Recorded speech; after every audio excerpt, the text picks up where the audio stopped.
The Acura ADX is a premium subcompact SUV. It also shares some of its underpinnings with the Honda HR-V. So the question is the Acura ADX more than just a fancy HR-V? I said that so sassily. We'll address that question shortly, but first, how does this thing drive? If you're wondering what I'm doing here since I'm not saying anything, my jobs are to get video and gaze at Micah adoringly. You're also welcome to gaze at me adoringly, unless it's weird for the people you're sitting near. I'm cruising along at a very mellow 24 miles an hour. Let's see what happens when I floor it. Floored.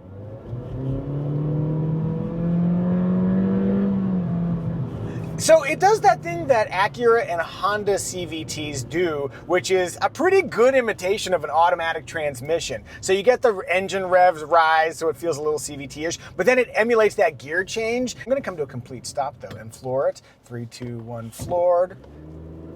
Sometimes there's a real lethargic quality off the line with continuously variable transmissions, but there was a reasonable amount of eagerness as I took off from the stop there. We don't have the advantage of being able to drive on the freeway today because we're in an urban setting, but just cruising along, two things are happening. One, over bumps, the suspension is doing a good job of keeping things comfortable. And then two, I don't hear anything that's happening around us. I think there's a good amount of sound insulation. Commuter impressions are strong. This would be a lovely vehicle to drive around.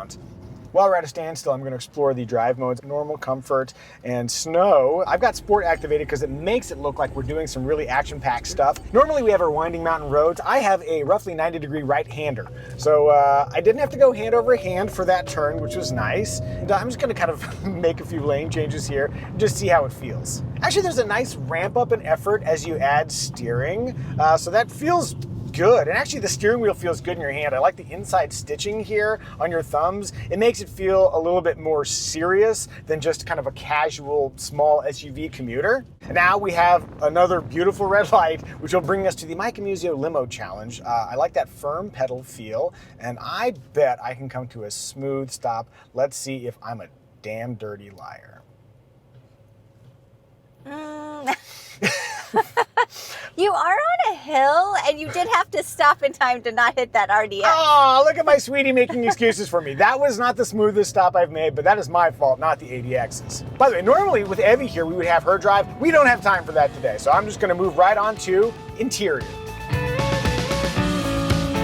Sweetie, any initial thoughts on this interior? It's so stylish. I love all the color, these metallic looking accents. It looks awesome. Yeah, there's enough happening here, like with the stitching and the varied materials. And they've got this, shiny black plastic, which I'm not fully a fan of, but there is some texture in places, which does elevate it, and I think hides, some of those smudges that you'd find otherwise. There's a real variety of texture here. Yeah. And man, the color of the seats too, with the red, and that's one of the things that they've done with the ADX is like they've built in a lot of color. It's crazy how just getting away from just like straight blacks and grays really elevates the vibe here. It feels like a much more stylish interior than you might expect. And then also it's just really usable too. You've got that kind of Honda Acura thing with just really simple climate controls. Everything is just obvious when you get in here. My one thought, make this drive selector an electronic selector because it stands up kind of proud. They've made it a feature, but I think an electronic selector might make it feel a little bit more premium.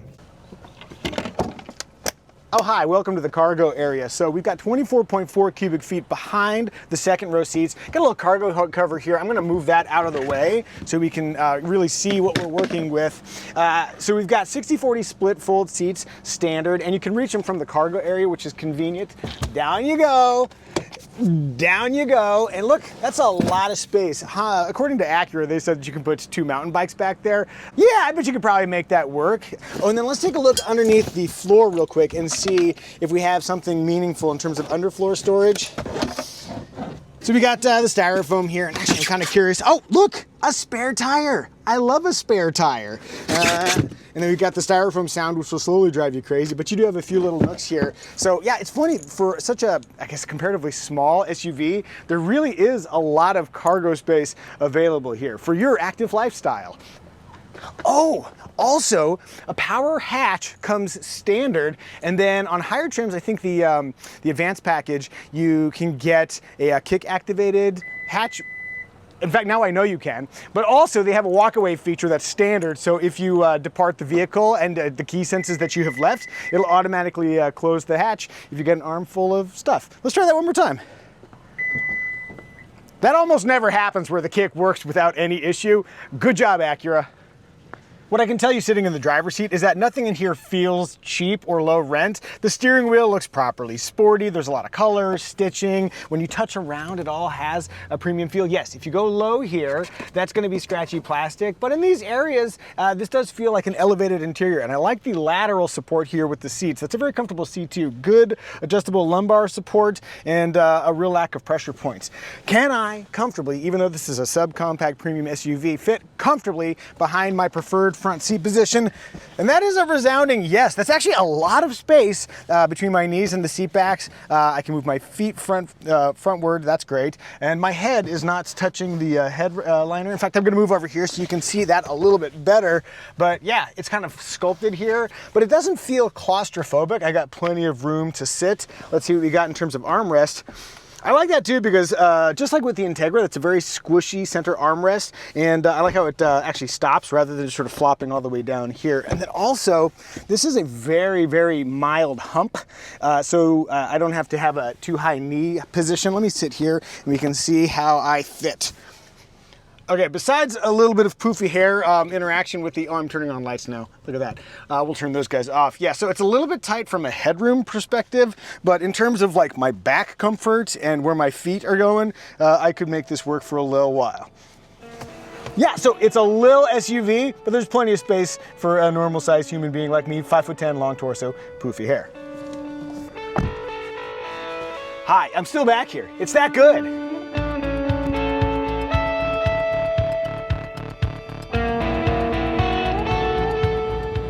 Let me quick pause on the side of the road here, and we're going to do the Micah Muzio armrest test. So I don't know if the lighting is favorable, but let's pause here for a second. I have easy access to both the inboard and outboard armrests, strong squish factor, zero interaction with stitches on the inboard or outboard. It's not quite full marks, but I'm going to give the ADX a strong 4 for the Micah Muzio Fuzzy Bunny armrest test. As I smartly back out using the camera, let's move onward to remarks.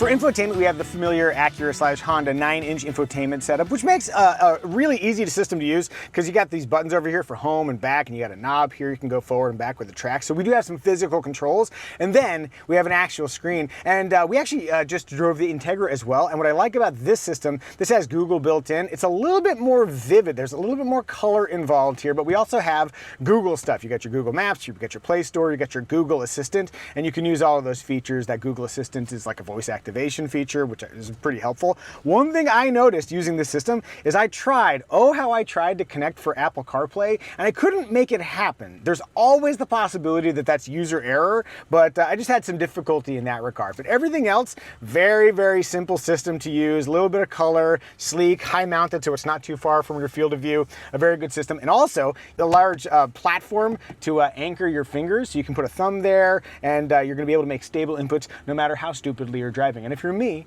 you're driving very stupidly. Facts. Shh, quiet, you. Sweetie, were you able to connect to CarPlay? I was able to connect to CarPlay. Now you have to listen to my music. Hooray! And that probably means that it was incompetence on my side somehow. Sorry, sweetie.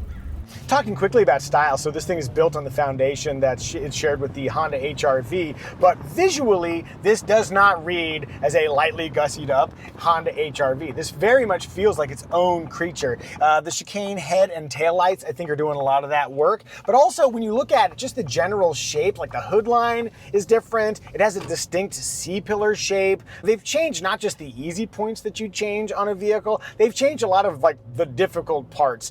Even like the body sculpting on the side, it has its own tone. So stylistically, the ADX's vibe is working for me. I love the sculpting on the lower front. It looks like high cheekbones to me. Very distinguished. It's like the Tilda Swinton of subcompact SUVs. We do have the optional Bang & Olufsen audio system. We haven't had time to set up anything that's not going to give us a copyright strike, so I'm very quickly going to Sounds great.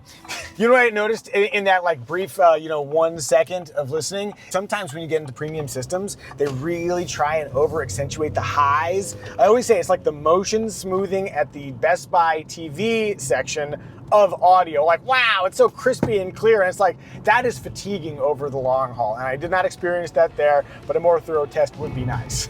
The only engine offered is a 1.5 liter 4-cylinder turbo, but you can get all-wheel drive, and impressively, it can send more than 50% of available torque to the rear. As for price, the base is $35,000 plus $1,350 destination, but it is a well-equipped base model, including heated front seats, an 8-way power driver's seat, a 10.2-inch digital gauge cluster, dual-zone climate control with rear AC vents, 10 airbags, smart key access, and a comprehensive suite of active driver assist features. If you want that A-Spec, that'll cost you an extra $3,000 on the ADX, but it does include a panoramic roof, ventilated front seats with ultra suede inserts, and a power passenger seat. If you want the top-of-the-line A-Spec with front-wheel drive, that's $42,000. Competitors for the Acura ADX include the BMW X1, Audi Q3, Mercedes-Benz GLA, and the Lexus UX. According to Acura, apparently the ADX already tops them all in terms of sales. It also undercuts them all in terms of base price.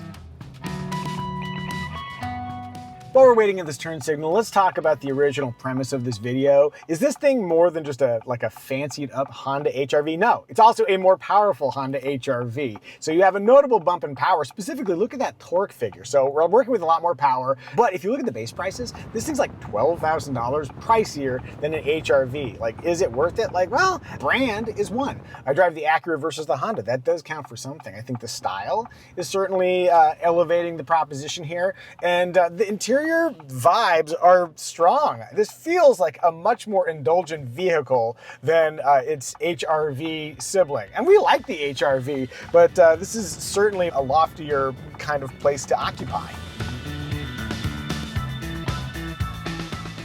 There are a zillion ways to spend your premium dollars, but I really like the ADX. It offers a lot of space for the money, it's fun to drive, I think it looks pretty cool, and now you are welcome to tell me I am wrong in the comments section. Every bit of engagement helps.